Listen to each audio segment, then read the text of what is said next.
Tapi aku nggak bisa. Begitu nabai kam. Aku disakiti Ulpah lagi. Udah berapa kali kam disakitinya? Sudah 2 kali aku disakitinya. Tapi kam masih hendak lawannya lah. Tapi aku masih sayang lawannya. Kada sekali nih kam disakitinya. Tapi sudah berkali-kali kalau binian brengsek kayaknya toh lebih cocok lawan lakian brengsek. Maksud ikam? Kada ada tamu, kada ada tuan rumah yang membukakan pintu.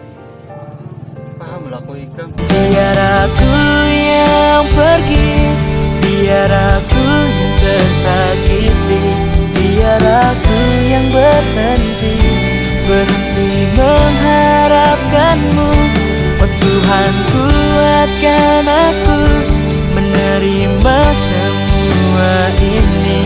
Jika dia memang untukku, ku harap kembalikan dia padaku.